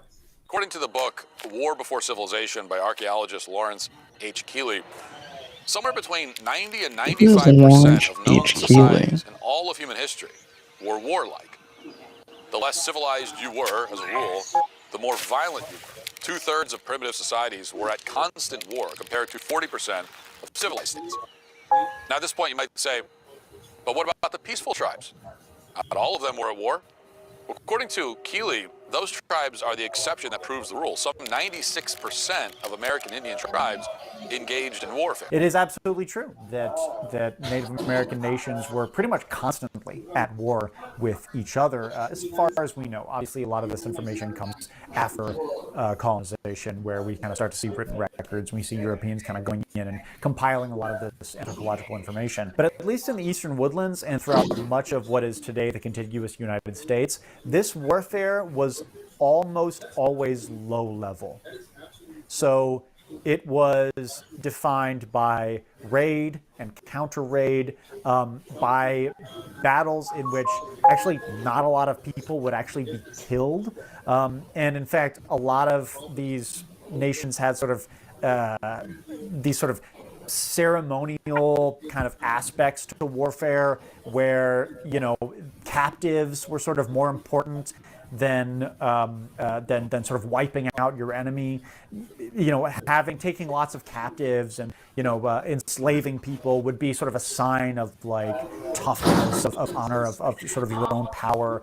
There was rarely kind of this genocidal intent that pervades so much of Eurasian warfare. Before the Industrial Revolution. So just how savage were the Indians? We'll get into specific details of some of these raids, but for now we can focus on perhaps the most gruesome detail of all, evidence of cannibalism among American Indian tribes. We know they were consumed because the assemblages of disarticulated bones share a number of features: butchering cut marks, skulls broken, long bones smashed for marrow extraction, bones burned or otherwise cooked, and disposal with other kitchen refuse. One Columbia chief, quote, consumed the bodies of 100 enemies in a single day following a victory. In another chiefdom, war captives were kept in special enclosures and fattened before consumption. Many of these groups smoked or otherwise preserved human meat to be eaten later. So basically what he's doing here is just a gish gallop of shocking scenes of indigenous violence against settlers. There was quite a lot of indigenous violence against settlers. No one reasonable denies that. But this is an age-old colonial propaganda tactic. By focusing on the most shocking, the most depraved, the most brutal kind of example of these interactions and of the sort of warfare between these people, it essentially justifies indigenous people's subjugation, right? It's not a complete picture of these people and these cultures. You could maybe argue that he's sort of like trying to go the other direction or kind of correct the narrative. But again, what you have to remember is that this is not a good faith attempt to educate. This is racist propaganda designed to make you hate indigenous people, to play to your worst impulses. And the goal is, of course, to further the interests of fossil fuel companies who would like nothing more than for, land defenders in various indigenous nations to get the fuck off their land so they can build a fucking pipeline through it or whatever the fuck. That's what's going on here. So the focus on indigenous cannibalism is also very old, very tired. I've made several videos about this. Basically, when colonized people, commit cannibalism, essentially what this does psychologically in the mind of the colonizer is it lessens, it puts those colonized people sort of below the threshold of humanity and into the realm of animality, right? It animalizes them. And animals in the colonial perception are acceptable targets of violence. There was cannibalism, sure, in some indigenous societies, not that much, certainly not like what he's sort of implying here. I hate to use whataboutism, but I will just this one time, just because, it's not I personally, I don't judge anybody for a little bit of cannibalism, so, whatever, it's no skin off my back. Which is that Europeans, at the time that he's speaking of, had an extensive cottage industry of medical cannibalism. Ground up mummies and human bones were sold widely as medical cures. So, one could just as easily be like, oh, these fucking white people grinding up mummies and sniffing them for, syphilis, whatever the fuck. It's just like, that wouldn't be a very complete picture of European society in the early modern era, would it? This is, again, just such a flattening of these cultures and this people. It's such a one-dimensional portrayal. Like, it would be like describing the Norse just as like brutal, bloodthirsty pirates. I mean, they were also poets and farmers and great sailors and explorers. Like, there was so much more to that culture. And it's such a fucking travesty. It's such a fucking injustice that he's fucking doing this fucking stupid shit. It's clear that the Indians were very violent, engaging in raids on one another, murdering women and children, burning entire villages, committing genocide, in some cases eating each other, which brings us to our next myth. One common myth perpetuated by historians is that the American Indians only became violent after exposure to Europeans. So obviously colonialism disrupted the indigenous economy. It disrupted indigenous foodways. It made indigenous people much more materially uncertain. So yes, obviously it increased violence. That is what happens in times of material uncertainty, is there is increased violence. There's increased competition for resources. This is like History 101. Do you understand me? This is like very fucking basic shit. So what happens when Europeans arrive on the eastern seaboard of this continent is they bring with them a bunch of trade goods. Now, in the eastern woodlands, indigenous society, trade goods are so important. This is a nomadic society. Trade goods that you can carry with you, especially like ornamentation, this is a sign of status, much more so than like land or owning animals or anything that really mattered to Europeans at the time. So when Europeans show up with the amazing item, of course, these indigenous people immediately want them and immediately start trading for them. So there becomes this very strong incentive for indigenous societies to buy into the European market economy. And once that domino falls, then Europeans can basically dictate the terms of these interactions, right? You see this specifically with the fur trade.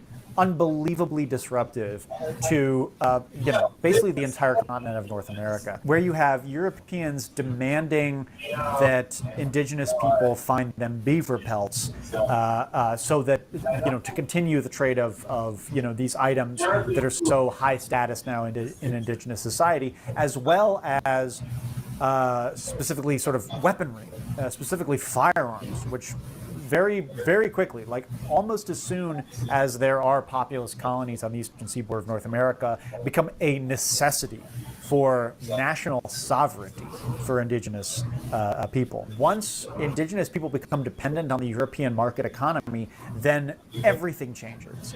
Everything changes. Pre-colonial polities of North America go the way of the dodo. New confederacies, new nations, new coalitions of indigenous people come together. I mean, by the time of the American Revolution, basically every organized political kind of nation or society or band or tribe or whatever you want to call it is post-colonial.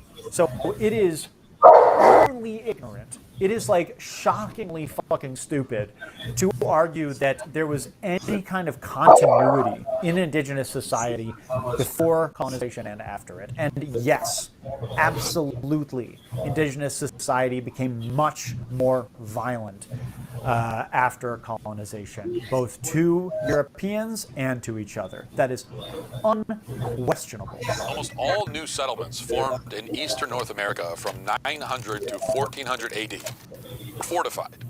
This is because around that time, Mississippian Indians from the Midwest and the South were moving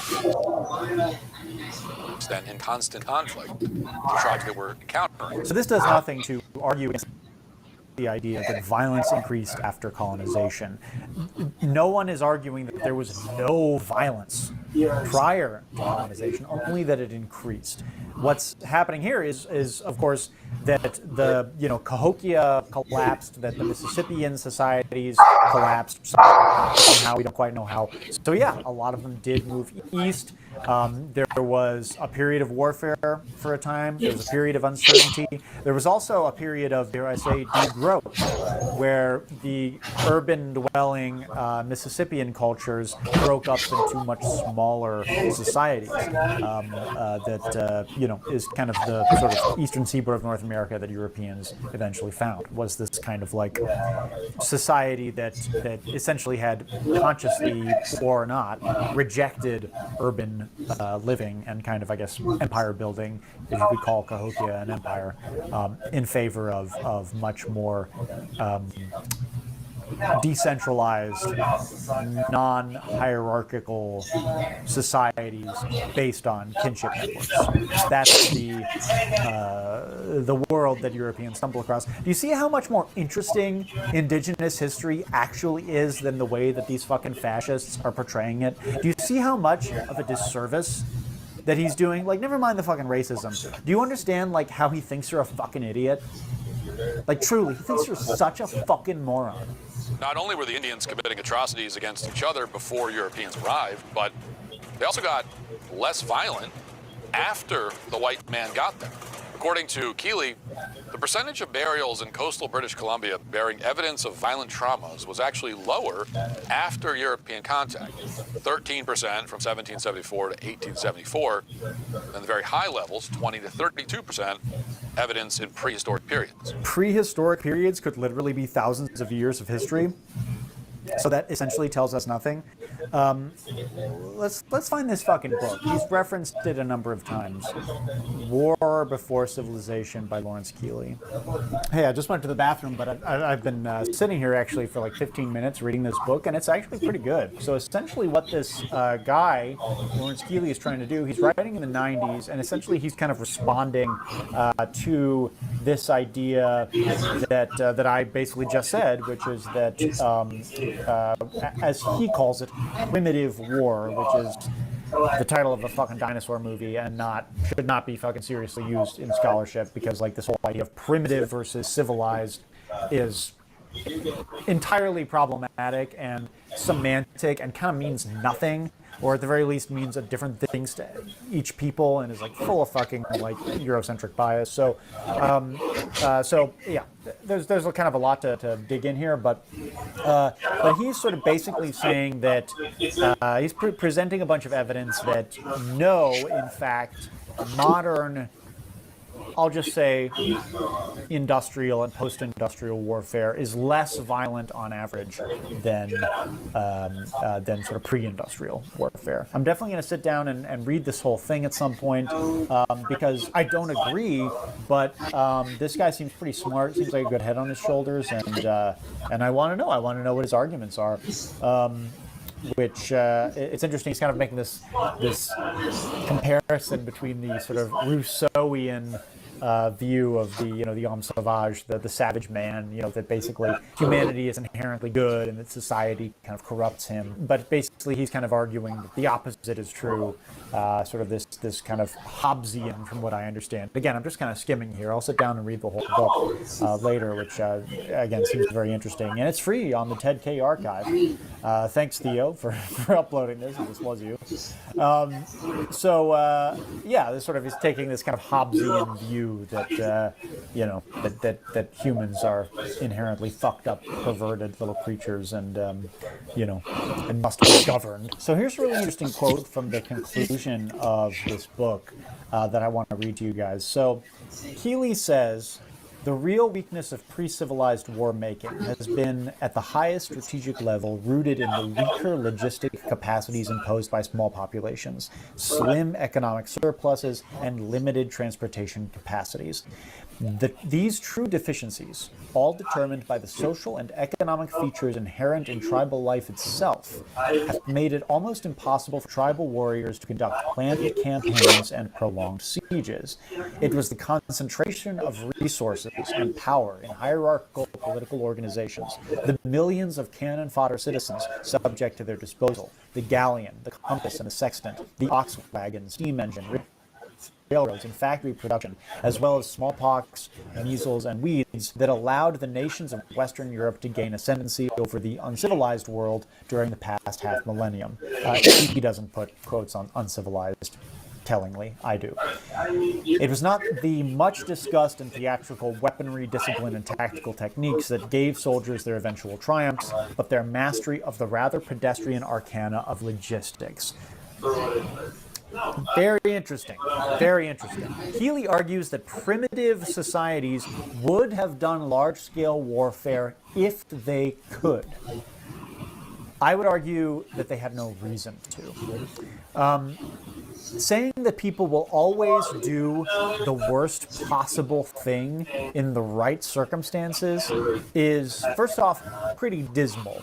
And second of all, it ignores the real reason that people do horrible things, which is because they have an incentive to do them. In 2005, here in New Orleans, there was basically no state for like 3 months or something. No law, no order.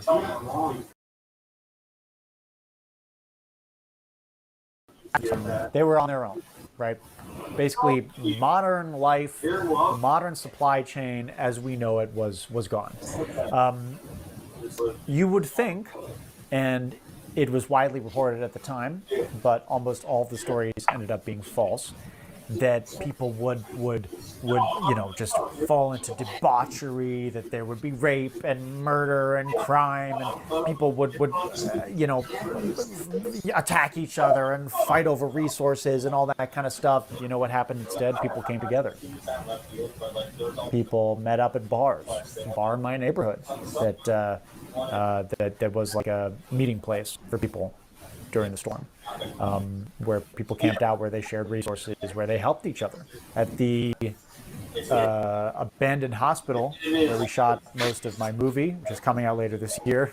Good excuse for me to plug it, The Vampires of New Orleans. The abandoned hospital where we shot, Lindy Boggs Medical Center. One male nurse stayed behind with everybody's pets when all the people who had fled to the hospital for safety got evacuated. It wasn't mass rape, wasn't mass murder. None of that happened. It didn't happen.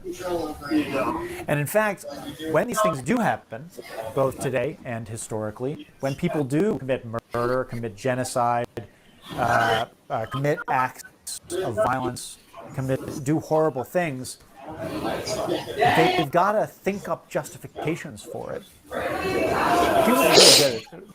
We're really good about this. We're really good at doing this. We invent elaborate justifications to get over our natural cognitive dissonance, that our conscience that is trying to prevent us from doing bad things. We have to talk ourselves out of that so that we can do them. You have to dehumanize your enemies in war. You have to create hierarchies. So some life is more privileged than others, and the non-privileged life, well, that's just, you know, whatever. We can just do whatever we want to them, because it's like in our perception, in our fucking minds, where all of this fucking hierarchy shit exists, all this fucking nation state shit exists, it's only fucking here. We've got to think about this stuff. And that's why we fucking go overseas and fucking bomb brown kids. And that's why we fucking are destroying the biosphere of this planet. That's why we do all these fucking horrible things. Because we've invented stories in our own fucking minds that justify them. This is so telling. This is so foundational to the ideology of somebody like Matt Walsh, to the conservative and neo-fascist mind. They are so misanthropic. Some of you fucking idiots think I'm misanthropic because I don't think we should kill 80 billion chickens a year.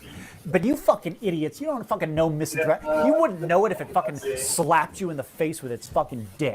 These are the fucking misanthropes. Dang. They think that humans What did he are say? inherently bad. He's They're so- born sinners. That just, if they... Wow, my pause is delayed. No wonder he just kept going. My pause is delayed. No civilization, if there were no rules, that they would just go fucking wild and rape and murder and fucking do all these horrible things, and that it's rules and authority that prevent them from doing these things. Everybody's born a sinner, and if you work very, very hard and do exactly what daddy tells you to do, can you possibly have the opportunity to be saved. That's what these people believe. Well, I reject that. Because I don't think we need these stories. I don't think we need these fucking rules. I don't think we need any of this. I think that if we're just left on our own, in community with each other, things will actually just work out. Because I don't think that anybody naturally wants to harm anybody else. They do it when they feel like they have to, and when they've invented stories to justify doing it. You know? That's the abandoned hospital, by the way. And because I know you're dying to see what it looks like inside, here's a behind-the-scenes clip from The Vampires of New Orleans, coming fall 2026. Fall? That should be happening soon, right? The fall? I'm terrified. I felt this immediate weight walking in here. New Orleans feels primed for telling vampire stories. We're, 10 grand, 15 grand over budget, V? Yeah. It was crazy. There was a lot of goo, a lot of bodily fluids. But, we got our shots. What do you think? Moment of truth comes in the editing room.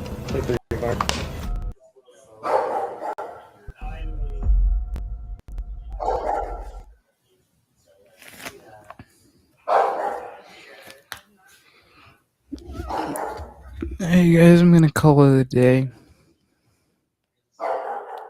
Hopefully I'll see you guys later.